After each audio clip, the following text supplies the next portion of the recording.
അൻഷിബയെ നിങ്ങൾക്ക് ഇഷ്ടമാണെങ്കിൽ നിങ്ങൾ ഒരു ലൈക്ക് ചെയ്യണം കേട്ടോ. കാരണം എന്താ വെച്ചാൽ ആ കുട്ടിക്കെതിരെ എന്ന് പറഞ്ഞു കഴിഞ്ഞാൽ ഭയങ്കര ടീമുകളാണ് പുറത്തേക്ക് വരുന്നത്. ഇല്ലായ്മ നമ്മുടെ കമ്മിറ്റിയില് അൻസിബ പോലെ ആൾക്കാര്, അങ്ങനത്തെ ആൾക്കാര് വന്ന് ഇന്ന് വിസിൽ ബ്ലോവർ ആയി. സമിതി മാറിപ്പോയാൽ നമുക്ക് അദാനിയുടെ കയ്യിൽ നിന്ന് ഒരുപാട് ഫണ്ട് ശ്വേത ചേച്ചി റെഡിയാക്കി വെച്ചിരിക്കുകയാണ്. ആ ഫണ്ട് കൊണ്ടുവന്ന് നമുക്ക് ഒരുപാട് കാര്യങ്ങൾ ചെയ്യും. സുഹൃത്തുക്കളെ നമസ്കാരം, പുതിയൊരു വീഡിയോയിലേക്ക് എല്ലാവർക്കും സ്വാഗതം. അൻസിബയോട് എല്ലാവർക്കും എന്താണ് ഇത്ര വൈരാഗ്യം? അതായത് ശ്വേതാ മേനോന്, ലക്ഷ്മി പ്രിയയ്ക്ക്, അതുപോലെ തന്നെ ടിനി ടോമിന് എന്ന് വേണ്ട അവിടെയുള്ള ഒരുപാട് പേർക്കെന്ന് പറഞ്ഞാൽ അൻസിബയോട് ഭയങ്കരമായിട്ടുള്ള വൈരാഗ്യമാണ്. അതെന്തുകൊണ്ടാണ്? അസൂയയാണോ അല്ലെങ്കിൽ കുശുമ്പാണോ ഇല്ലെങ്കിൽ അവരെ പോലെയല്ല അൻസിബ നല്ലൊരു കുട്ടിയാണെന്ന് എല്ലാവരും പറയുന്നത് കേൾക്കുമ്പോഴുള്ള ആ ഒരു ഇറിറ്റേഷൻ ആണോ എന്നറിയില്ല. എല്ലാവർക്കും ഉണ്ട്. അതായത് ലക്ഷ്മി പ്രിയക്കൊക്കെ എന്ന് പറഞ്ഞു കഴിഞ്ഞാൽ അത്രയും വൈരാഗ്യം വരാനുള്ള കാരണം തന്നെ എന്ന് പറഞ്ഞു കഴിഞ്ഞാൽ അൻസിബേനെ പറ്റിയിട്ട് എല്ലാവരും നല്ലത് പറയുമ്പോഴേ അൻസിബ എന്ന് പറയുന്ന ഒരു വ്യക്തി ഒരാളെ പോലും കുറ്റം പറയാറില്ല. അവർ കൃത്യമായിട്ടും അവരുടെ ജോലി, അതായത് അമ്മമാർക്കുള്ള മരുന്നുകളും കാര്യങ്ങളും ഇതെല്ലാം കൂടിയിട്ട് കൃത്യമായിട്ട് അയച്ച് അവരൊക്കെ ആയിട്ട് സംസാരിച്ച് പലർക്കും എന്ന് പറഞ്ഞു കഴിഞ്ഞാൽ വീട്ടിലെ ആൾക്കാർ പോലും ഇല്ല.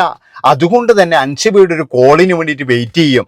ഇപ്പം നമ്മൾ വയസ്സായ ഒരു 10, 60, 70 വയസ്സായ ഒരാള്, അയാൾ ഒറ്റയ്ക്കായിരിക്കും ചിലപ്പോൾ വീട്ടിൽ. ഇനി വീട്ടിൽ ആരെങ്കിലും ബന്ധുക്കൾ ഉണ്ടെങ്കിൽ തന്നെ എന്ന് പറഞ്ഞാൽ ചിലപ്പോൾ അവരോട് സംസാരിക്കത്തില്ല. അവരോട് സംസാരിക്കൂല. നിങ്ങൾ എന്തിനാ നമ്മളോട് സംസാരിക്കും? നിങ്ങൾക്ക് കണ്ണും കാണൂല, ചെവിയും കേൾക്കൂല. അപ്പോഴാണ് അൻസിബയുടെ ഫോൺ വരുന്നത്. അൻസിബ മോളെ എന്തുണ്ട് മോളെ എന്നൊക്കെ ചോദിക്കുമ്പോഴേ അവർക്കൊരു സന്തോഷമാണ്. അതിനാണെങ്കിൽ അൻസിബ നിന്നു കൊടുക്കുകയും ചെയ്യും. അപ്പൊ അമ്മൂമ്മ എന്തൊക്കെയുണ്ട്, അല്ലെങ്കിൽ ചേച്ചി എന്തൊക്കെയുണ്ട്, മരുന്നൊക്കെ കിട്ടിയോ എന്നൊക്കെ ചോദിക്കുമ്പോഴേ അവർക്കുള്ള ആ ഒരു സന്തോഷം ഉണ്ടല്ലോ, അതാണ് അൻസിബയ്ക്ക് വേണ്ടത്. ആ സന്തോഷത്തിന് വേണ്ടിയിട്ടാണ് അൻസിബ പലതും ചെയ്തത്. പക്ഷെ അവിടെയുള്ള ശ്വേതാ മേനോനായാലും മറ്റുള്ളവരായാലും അവർക്കൊക്കെ എന്ന് പറഞ്ഞു കഴിഞ്ഞാൽ അൻസിബയെ ഇങ്ങനെ വിട്ടുകൂടാ. അൻസിബയുടെ പിന്തുണ എന്ന് പറഞ്ഞു കഴിഞ്ഞാൽ ഈ അമ്മമാരുടെ പിന്തുണയാണ്. അതില്ലാതാക്കണം. അതിനു വേണ്ടിയിട്ട് ഇവരെല്ലാവരും കൂടി ചെയ്തൊരു പണി എന്താണെന്നറിയാം? അൻസിബേൻ മരുന്ന് കൊടുക്കുന്ന സ്ഥലത്ത് നിന്നും അങ്ങ് ഒഴിവാക്കി. അത് കഴിഞ്ഞതിന് ശേഷം അൻസിബയോട് പറഞ്ഞു, മോളെ ഇത് നീ ആരോടും പറയില്ലേ, അതായത് ഇതാ നിന്നെ ഒഴിവാക്കിനി എന്നുള്ള കാര്യം നീ പറയണ്ട. കാരണം എന്താണെന്ന് വെച്ച് കഴിഞ്ഞാൽ അത് പറഞ്ഞു കഴിഞ്ഞാൽ അത് ഞങ്ങൾക്ക് തന്നെ നെഗറ്റീവ് ആകും. അതുകൊണ്ട് തന്നെ എന്ന് പറഞ്ഞു കഴിഞ്ഞാൽ ഇവരെല്ലാവരും കൂടി അത് മൂടി വെച്ചു. പക്ഷെ എന്നാലും അൻസിബയെ അന്വേഷിച്ചിട്ട് കോള് വരാൻ തുടങ്ങി. അത് അൻസിബയ്ക്ക് ഒരു വലിയ ബുദ്ധിമുട്ടാണ്. കാരണം അൻസിബ ഇപ്പോഴും അതിൻ്റെ അകത്തില്ല എന്ന് അവർക്ക് ആർക്കും അറിയില്ല. എന്നാൽ കോളുകളെല്ലാം വരുമ്പം അത് വേറെ ആൾക്കാരോട് വിളിച്ചു കഴിഞ്ഞാൽ നീ എന്തിനാണ് അത് അന്വേഷിക്കുന്നത്, അത് അന്വേഷിക്കാൻ വേറെ ആൾക്കാരുണ്ട് എന്നുള്ള രീതിയിൽ പല കാര്യങ്ങളും വരും. അതുകൊണ്ട് തന്നെ അൻസിബ എന്ത് ചെയ്തു, പിന്നീട് എന്ന് പറഞ്ഞു കഴിഞ്ഞാൽ അതങ്ങ് കയറി പറയുകയാണ്, എന്നെ ഇതിൻ്റെ അന്ന് ഒഴിവാക്കി, ഞാനിപ്പോഴില്ല.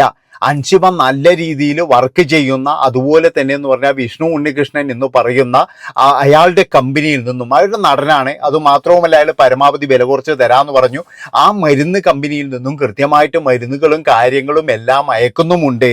പക്ഷേ അതുകൊണ്ടൊന്നും ഈ സിനിമാക്കാർക്ക് തൃപ്തിയാകുന്നില്ല. അവർക്കെന്ന് പറഞ്ഞാൽ അവർ പറയുന്ന കമ്പനി എന്ന് വേണം. അതാണ്, അതായത് വിഷ്ണു ഉണ്ണികൃഷ്ണൻ അവനൊന്നും വേണ്ടായിരുന്നു. അവനിനി എത്ര പൈസ കുറച്ച് ചെയ്യുന്നാലും വേണ്ടിയില്ല, ഞങ്ങൾ പറയുന്ന കമ്പനിയെന്ന്. പക്ഷെ അവിടെ അൻസിബ എന്ന് പറയുന്ന ഒരാൾ വലിയ ചോദ്യചിഹ്നമാണ്. അതുകൊണ്ടാണ് ഇവരെല്ലാവരും കൂടി അൻസിബയെ ആദ്യം തന്നെ എടുത്ത് വെളിയിലിട്ടത്. ഏതായാലും ശ്വേതാ മേനോന്റെ ആ ഒരു വോയിസ് ക്ലിപ്പ് പുറത്തു വന്നിട്ടുണ്ട്. നമുക്കതൊന്ന് കേട്ടു നോക്കാം. ഇവരൊക്കെ എന്തിനാ സിനിമയിൽ അഭിനയിക്കുന്നത്? എൻ്റെ ഒരു അഭിപ്രായം പറഞ്ഞു കഴിഞ്ഞാൽ നിങ്ങൾ ഈ ശ്വേതാ മേനോനൊക്കെ പോയത് നന്നായി എന്നേ ഞാൻ പറയുള്ളൂ. കാരണം ഇത്രയും എന്താ പറയേണ്ട ഒരു ഇങ്ങനെയുള്ളൊരു മനസ്സാണോ ഇവർക്കൊക്കെ? ഇവരൊക്കെ അഭിനയം കണ്ടു കഴിഞ്ഞാൽ, മറ്റുള്ളവരുടെ സ്നേഹം കണ്ടു കഴിഞ്ഞാൽ നമ്മളെല്ലാം ഭയങ്കരമായിട്ട് ഇവരെയൊക്കെ അങ്ങ് പൊക്കി പറഞ്ഞു പോകും. അമ്മാതിരി ഇതാന്ന്. പക്ഷെ ഇവരൊക്കെ ഉള്ളിലുണ്ടല്ലോ മക്കളെ, ഉള്ളില് അത്രമാത്രം കൊടൂരമായിട്ടുള്ള വിഷമാണ്. ആ വിഷം ഇങ്ങനെ തുപ്പിക്കൊണ്ടിരിക്കുന്ന നമുക്കൊന്ന് കണ്ടിട്ട് വരാറുണ്ട്. ഹായ്, നമസ്കാരം. ഞാൻ ശ്വേതാ മേനോനാണ്. ഞാൻ ഇപ്പൊ സഞ്ജീവനിനെ പറ്റി ഞാൻ കുറച്ച് കാര്യങ്ങൾ പറയാം. നമ്മളുടെ ഓഗസ്റ്റ് 20 മീറ്റിംഗില് സഞ്ജീവിനി, അവള് കുറെ ആൾക്കാരോട് പറഞ്ഞിട്ടുണ്ട് സഞ്ജീവിനി അവളുടെ കയ്യിൽ നിന്ന് മാറ്റിയെടുത്തു. അങ്ങനെ ഒരു കാര്യം നടന്നിട്ടില്ല. നമ്മളുടെ ടീമിൽ ഒരു ഡോക്ടർ ഉണ്ട്. ആ ഡോക്ടർ ഉണ്ടാവുമ്പോ എന്തിനാണ് നമ്മൾ പേടിക്കേണ്ടത്? നമുക്ക് ഒരു പാനൽ ഓഫ് ഡോക്ടേഴ്സ് വേണ്ട, ഒന്നും വേണ്ട. ഒരു ഡോക്ടർ മുഖാന്തരം നമുക്ക് കറക്റ്റ് മെഡിസിൻസ് നമുക്ക് അത് അറിയാൻ പറ്റും. ഈ കാര്യങ്ങള് ഇവള് ഓരോ ആൾക്കാരെ, ഓരോ മെമ്പേഴ്സിനെ വിളിച്ചിട്ട് തെറ്റിദ്ധരിപ്പിച്ചിട്ടുണ്ട് ഫ്രം സ്റ്റാർട്ടിങ്. എനിക്കിപ്പോഴും ഓർമ്മയുണ്ട്, ഓഗസ്റ്റ് 20 രാത്രി മജീദ് ഖാൻ എന്നെ വിളിച്ചിട്ട് ചോദിച്ചു, മോളെ എന്തിനാണ് അൻസിബേനെ സഞ്ജീവനിന്ന് മാറ്റിയത്? അപ്പൊ ഞാൻ പറഞ്ഞു, ഇക്ക സഞ്ജീവനിന്ന് മാറ്റിയതല്ല, നമ്മളൊരു പുതിയ ടീം വന്നിട്ടുണ്ട്, നമ്മളുടെ ടീമിൽ ഒരു ഡോക്ടർ ഉണ്ട്. ഡോക്ടർ ഉണ്ടാവുമ്പോ നമ്മൾ എന്തുകൊണ്ടാണ് പേടിക്കേണ്ടത്? അത്രയും നല്ലതല്ലേ. പിന്നെ നമുക്കും സമയം തരൂ, നമുക്ക് നമ്മളുടെ കമ്മിറ്റി രീതി, നമ്മളുടെ രീതിയിൽ നമുക്ക് അത് എന്താ പറയാ, നമുക്കും സഞ്ജീവനി നമ്മളുടെ രീതിയിൽ നടത്താനുള്ള ഒരു ഫ്രീഡം തരൂ. അപ്പൊ പറഞ്ഞു ഓക്കെ, ഐ ക്യാൻ അണ്ടർസ്റ്റാൻഡ് എന്നുള്ള ഒരു തെറ്റിദ്ധാരണ. ഒരുപാട് മെമ്പേഴ്സ് വിളിച്ചിട്ടുണ്ട്, പക്ഷെ എന്നെ ആദ്യം വിളിച്ചത് മജീദ്. നമ്മൾ ഒരു കാരണവശാലും ഒരു സബ്സ്റ്റാൻഡേർഡ് മെഡിസിൻസോ ഒരു രീതിയിലും അങ്ങനത്തെ കാര്യങ്ങൾ നമ്മൾ സപ്ലൈ ചെയ്തിട്ടില്ല. നമ്മൾ അങ്ങനത്തെ ഒരു എന്താ പറയാ, അങ്ങനെ ഒരു തെറ്റിദ്ധാരണ ഡോക്ടർ റോണിന്റെ മുകളിൽ അൻസിബ പൊതുവേദിയില് മീഡിയ മുമ്പാകെ ഇങ്ങനെ പറയുമ്പോ സങ്കടം തോന്നുന്നുണ്ട്. ബിക്കോസ് അൻസിബ ഇപ്പൊ പറയണത് ഓരോ കാര്യങ്ങളും നമ്മൾ ഒരു കാര്യം കറക്റ്റ് ചെയ്തിട്ടില്ല. എല്ലാം ഇതിന് വേണമെങ്കിൽ നമുക്ക് എല്ലാവർക്കും കമ്മിറ്റി മുമ്പാകെ, മീഡിയ മുമ്പാകെ വന്നിട്ട് കമ്മിറ്റി വന്നിട്ട് വേണമെങ്കിൽ കുറെ കാര്യങ്ങൾ പറയാം. പക്ഷെ എല്ലാത്തിലും അവസാനം ഒരു അമ്മയാണ് ഇതിൽ ബുദ്ധിമുട്ടുന്നത്. അമ്മ അസോസിയേഷൻ ആണ് നാറുന്നത്. അവിടെയാണ് എനിക്ക് സങ്കടം വരുന്നത്. ബിക്കോസ് എന്നെ നിങ്ങളെല്ലാരും ആരൊക്കെ വോട്ട് ചെയ്തു, അവരെല്ലാരും എന്നെ ഈ സ്ഥാനത്തിൽ ഇരുത്തിയത് അമ്മ അസോസിയേഷന്റെ പേര് നിലനിർത്താൻ വേണ്ടിയിട്ടാണ്. പക്ഷെ നമ്മുടെ കമ്മിറ്റിയിൽ ഒരു പാനൽ ഇല്ലായ്മ, നമ്മുടെ കമ്മിറ്റിയിൽ അൻസിബ പോലെ ആൾക്കാര്, അങ്ങനത്തെ ആൾക്കാര് വന്ന് ഇന്ന് വിസിൽ ബ്ലോവർ ആയിട്ട് മീഡിയ മുമ്പാകെ എന്തൊക്കെയോ പറയുന്നുണ്ട്. പിന്നെ ബാക്കി ആൾക്കാർ എന്തൊക്കെയോ പറയുന്നു, കൈ വിട്ടുപോയി. So thank you so much. ഞാൻ വീണ്ടും പറയാണ്, പക്ഷെ ഡോക്ടർ റോണീനെ ഒരു കാരണവശാലും ഞാനോ എന്റെ കമ്മിറ്റിന്റെ ഒരാളും തെറ്റിദ്ധരിക്കില്ല. Because he's a proper doctor and we are very proud of Sanjeevani and doctor Rony, Anjali and Asha സൂപ്പർബായിട്ട് അവർ വർക്ക് ചെയ്തിട്ടുണ്ട്. അപ്പൊ ഞാനൊരു കാര്യം ചോദിച്ചോട്ടെ ശ്വേതാ മേനോൻജി, അതായത് അൻസിബ അങ്ങനെ പറയാനുള്ള കാരണം എന്താണ്? നിങ്ങൾ തന്നെയല്ലേ പറഞ്ഞത് അൻസിബയോട് നീ മാറി നിൽക്കണം, നിന്നെ മാറ്റിയ കാര്യം വേറെ ആരോടും പറയണ്ട എന്ന് അൻസിബയോട് എന്തിനാണ് പറഞ്ഞത്? അതായത് അൻസിബക്ക് വന്നിട്ട് ഇതിന്റെ പുറകിൽ നുണ പറയണം എന്നുള്ള ഒരു ഇതുണ്ടെന്ന് എനിക്ക് തോന്നുന്നില്ല. കാരണം എന്താണെന്ന് വെച്ചാൽ അൻസിബ എന്തിനാണ് നുണ പറയുന്നത്?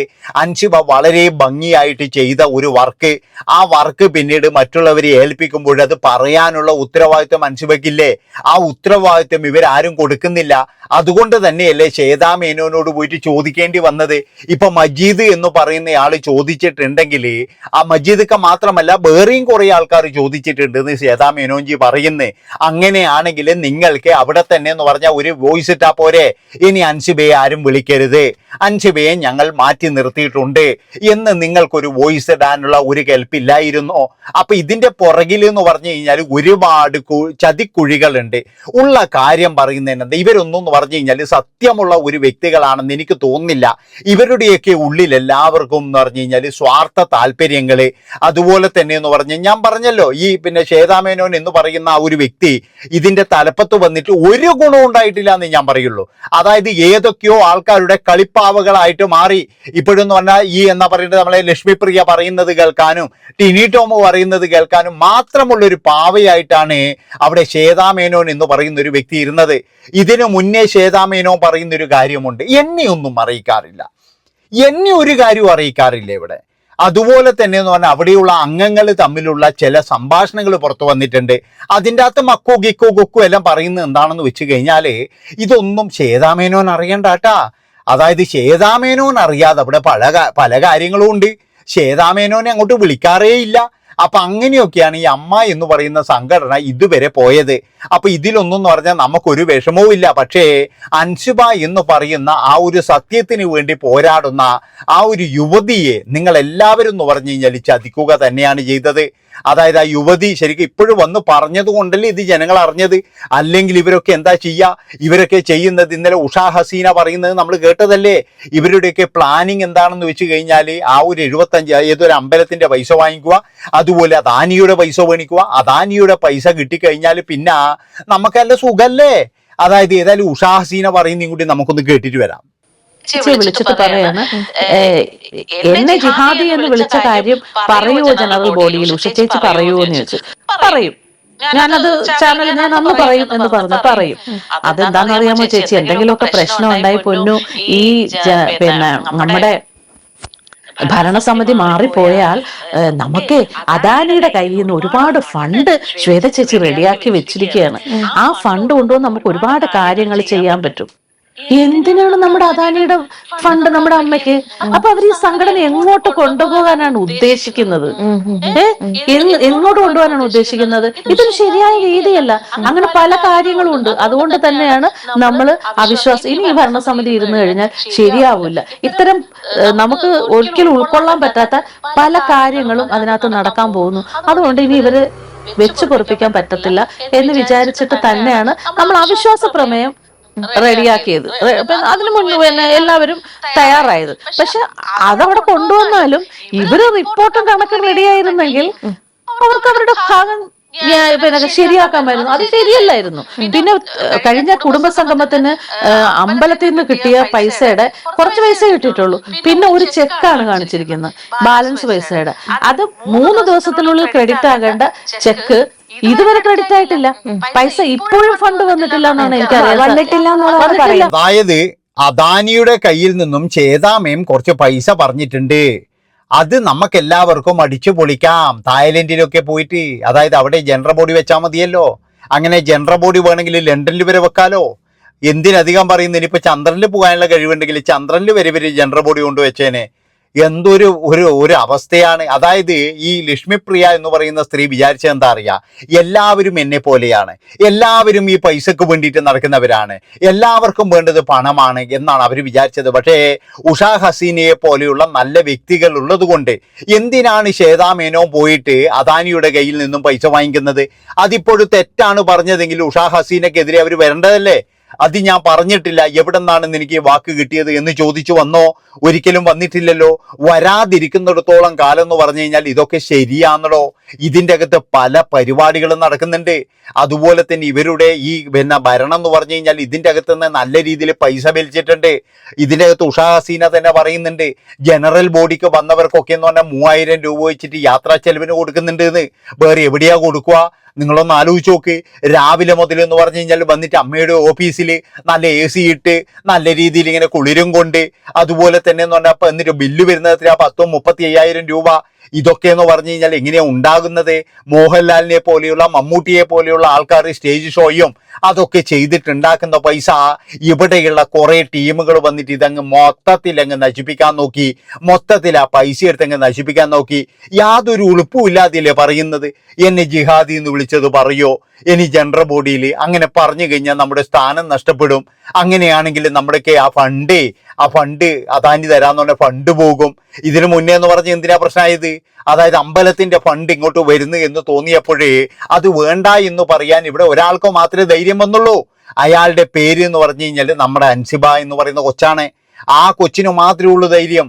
ആ കൊച്ചു കൃത്യമായിട്ട് പറഞ്ഞു അങ്ങനെയുള്ള പരിപാടി വേണ്ട. അപ്പോഴാണ് മനസ്സിലായത്. കാരണം എന്താണെന്ന് വെച്ചാൽ ഈ സംഘടനയെ വേറൊരു രാഷ്ട്രീയ പാർട്ടിക്ക് അടിയറ വെക്കാൻ വേണ്ടിയിട്ടുള്ള ഒരു പരിപാടിയാണ്. അമ്മ എന്ന് പറയുന്ന ഒരു സംഘടനയെ മറ്റൊരു രാഷ്ട്രീയ പാർട്ടിയുടെ കഴുത്തിൽ കൊണ്ടുപോയി ഇടാൻ, ആ രാഷ്ട്രീയ പാർട്ടിയുമായിട്ട് ബന്ധപ്പെട്ടിട്ടായിരിക്കും പിന്നീട് ഇവർക്കെല്ലാം പ്രവർത്തിക്കേണ്ടി വരിക. അങ്ങനെയുള്ള ഒരു കുടുക്കിലേക്ക് ഇടാനാണ് ഇവരൊക്കെ നോക്കിയത്. ഏതായാലും അതിൽ നിന്നൊക്കെ രക്ഷിക്കാൻ നോക്കിയത് എന്ന് പറഞ്ഞു കഴിഞ്ഞാൽ അൻസിബ തന്നെയാണ്. അതുകൊണ്ടാണ് ഞാൻ പറയുന്നത്, നിങ്ങൾക്ക് എല്ലാവർക്കും അൻസിബയെ ഇഷ്ടമാണെങ്കിൽ നിങ്ങൾ അൻസിബയ്ക്ക് വേണ്ടിയിട്ട് ഒരു ലൈക്ക് ചെയ്യണമെന്ന്. അതേ എനിക്ക് പറയാനുള്ളൂ. അപ്പോൾ അടുത്ത വീഡിയോ ആയിട്ട് വരാം. നന്ദി, നമസ്കാരം.